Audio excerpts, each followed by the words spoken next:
అందుకే మనిషి ఎప్పుడు కూడా మీరు చూడండి, కడుపు నిండా తిండుంటే దేవుడొద్దు, ఏమంటే మంచి ఉద్యోగం ఉంటే దేవుడితో పని లేదు, ఇంకేమన్నా డబ్బు ఉంటే దేవుడితో పని లేదు. ఇలా మనిషి దేవుని మీదకి తిరగబడి మనిషి అహంకారిగా గర్విష్ఠగా మారిపోతూ మాట్లాడుతుంటాడు, గర్వపు మాటలు మాట్లాడుతూ ఉంటాడు. ఒకానొక సమయంలో నెబుకద్నెజరు కూడా అలానే కదా మాట్లాడాడు, గర్వంతో మాట్లాడాడు కదా.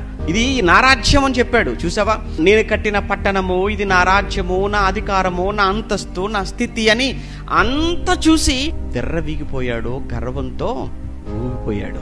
ఆ సమయంలోనే కదా దేవుడు వాడి గర్వాన్ని అణిచి వేసేసాడు. దేవుడు వాడి గర్వాన్ని అణిచి వాడిని అడవి పాలు చేసి, వాడు పశువులు తినేటువంటి గడ్డి తినే పరిస్థితి ఒక చక్రవర్తిగా దేవుడు వాడికి పట్టించేశాడు. ఒక చక్రవర్తి అడవి పాలవుతాడని గాని, అడవిలో పశువులు తినే గడ్డి తింటాడని గాని ఎవ్వరూ ఊహించలేదు. కానీ దేవుడు తలుచుకుంటే, ఎందుకంటే వాడికి ఆ స్థాయినిచ్చింది దేవుడు, ఆ స్థితిని ప్రసాదించింది ఎవరు?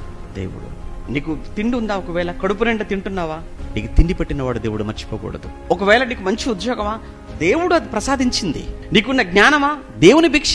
నీకున్న జ్ఞానమైనా, తిండైనా, నీకున్న అధికారమైనా, నువ్వు సంపాదించే సంపాదనైనా, అది ఏదైనా దేవుని భిక్ష, దేవుని అనుగ్రహం అనుకుంటూ దేవుని పాదాల దగ్గర పడి ఎప్పుడు అహంకారాన్ని, గర్వాన్ని మన హృదయాలలోనికి ఇసుమంతైనా రానివ్వకుండా బ్రతికితే దేవుడు గొప్ప చేస్తాడు.